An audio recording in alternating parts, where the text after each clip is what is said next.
The zombies are coming. Hi everyone. So, one of the things I like most about the first Plants vs. Zombies is the variety in modes to play. And today I decided to focus on one of these modes, the mini-games. Lots of games have mini-games in them, but PvZ has a really solid lineup in my opinion, maybe even one of the best. That doesn't mean all of them are amazing though, and that's why I'll be ranking all of the Plants vs. Zombies mini-games. In the Game of the Year edition. Yeah, I know that some other versions have their own unique mini-games. I know that you could argue that something like Vasebreaker in level 4-5 is a mini-game. I know there's the Limbo page and other hidden mini-games, but I'm just talking about the 20 mini-games in the Game of the Year edition's minigame menu. Anyways, there are three main things I'm taking into consideration for ranking these. First, how interesting the idea is. A minigame might not be the most fun, but if it has a unique and cool idea, then that gives it some points. Next is replayability.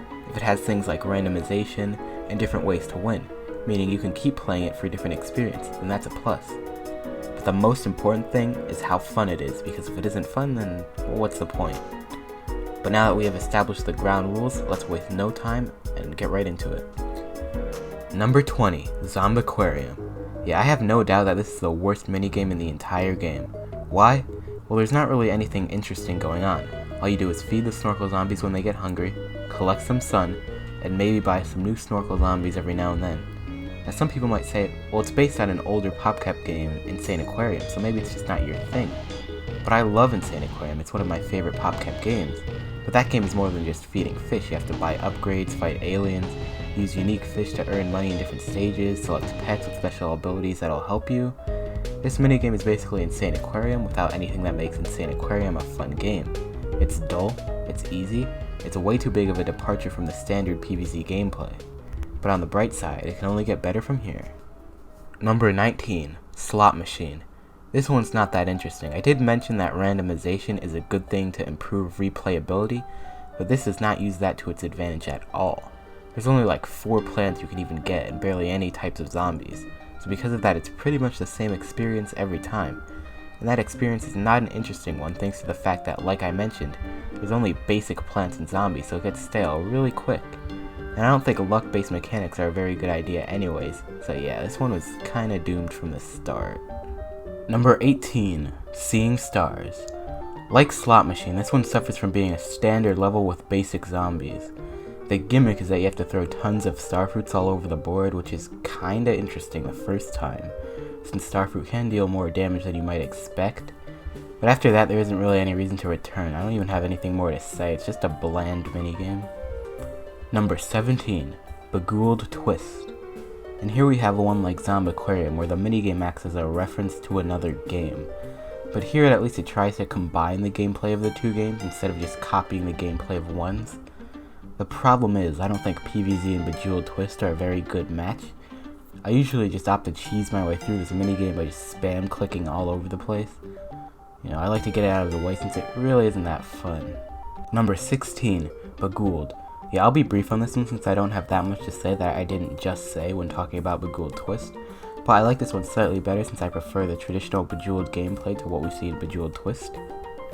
Number 15, Zombotany. The first minigame certainly had an important job. I mean, it pretty much had to show players what this mode is all about. And well, it wasn't that good. The idea of zombies with the abilities of plants is really good, but it isn't fully realized here. Basically just a normal level where you have to put down lots of defensive plants to block some projectiles. Number 14, Zombie Nimble, Zombie Quick. Out of every minigame, this one probably has the least interesting idea. It's just a normal level, but faster. That's it. But hey, some of these minigames are less fun than a normal level, so this one's okay, I guess. Number 13, Big Trouble Little Zombie. Like with Zombotany, we have a good idea, but it doesn't make things feel very unique. While I like it a bit more, it makes things more fast-paced in a way that's more interesting than in Zombie Nimble, Zombie Quick. So while this isn't an amazing minigame, it is slightly more entertaining than the last two I mentioned. Number 12, Invisi-ghoul. Yet another instance of good idea, but not really changing how things are played. But with Invisi-ghoul, it actually is interesting for the first few minutes. Since you don't know where the zombies are, you have to use guesswork, audio cues, and the special abilities of your plants to figure it out. but once you have a board that's full of plants, it doesn't really matter anymore, it just becomes a normal stage. But we are seeing definite improvement with these minigames, so that's a plus. Number 11, Pogo Party. This has a decent idea and can actually be fairly challenging early on, but once you have something like tall nuts or maggot shrooms, it becomes rather trivial. There's just barely any variety in the zombies, only pogo zombies and normal zombies, neither of whom are really that powerful. If there's more types of zombies to be encountered, this could be a really good minigame, but as it stands right now, it's alright. Number 10, Portal Combat. So for the next few minigames, there's going to be a trend. While they're fun to play and have some cool ideas, they do not have much in the way of replay value. And no minigame represents that better to me than Portal Combat. It does address some of the complaints I had with other minigames. It stays true to the PvZ gameplay, while also changing the way you have to think about completing the level. But it barely changes with each playthrough, so I don't find myself coming to play it very often. Number 9, Whack-a-Zombie. I don't have much to say here that I didn't talk about with Portal Combat. I'll say this though. So you know how you can collect sun from some zombies and use it for plants?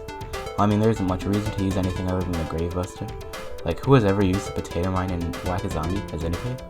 But anyways, it would be pretty cool if you could bring along whatever plants you wanted. I wouldn't make it too easy, but it would give it some much needed replayability. Number 8, Walnut Bowling. Walnut Bowling, probably the first thing that comes to mind when the idea of a PvZ minigame is brought up. It's fun, it is.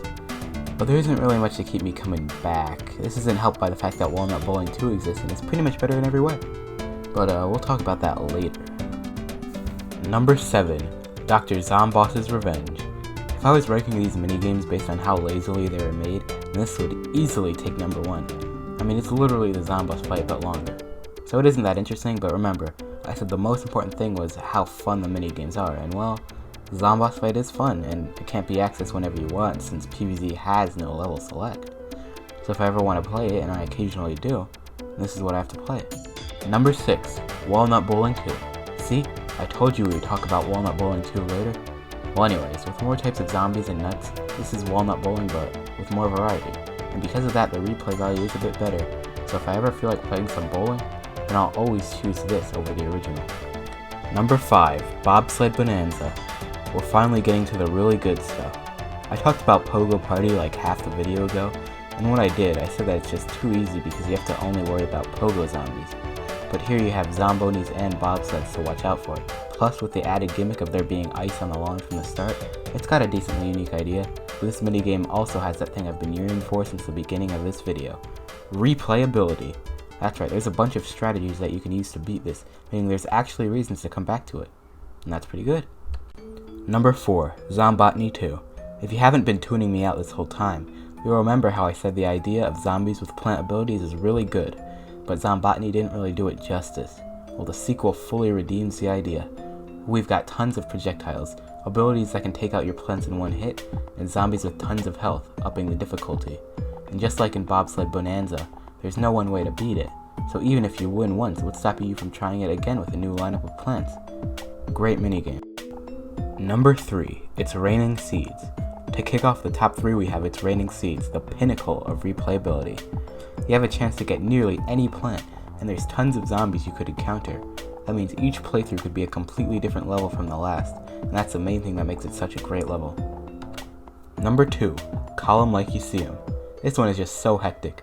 Since you place an entire column of plants at once, you can get a huge damage output very quickly. To compensate for this, the lineup of zombies is the strongest out of any minigame. While it doesn't change very much in each playthrough, it's just pure fun. Seeing the extreme amount of plants and zombies is always a treat, and this minigame is pretty quick, so if I ever need to kill a few minutes, this is one of my go-tos. And finally, number 1, Last Stand. This level has a simple idea. You're given tons of sun and all the time in the world to set up your defense. So what makes it so good? Well, after you beat it, you can play it again with a completely different lineup of plants. Then you can try it again. And again. It's just so replayable and consistently fun. I think even the developers knew that this was the best minigame. In the mobile port of the game, Last Stand has an entire section in the puzzle mode, and it returns as a brain buster in PvZ 2. It is easily the best minigame, and I have no doubt about that. So that was my ranking of the PvZ minigames. Of course, your list is probably quite different than mine, so feel free to tell me your ranking in the comments. I Or just tell me which one was your favorite and least favorite, that works too. Well anyways, thank you for watching, I've been Extra, and have a magnificent rest of your day.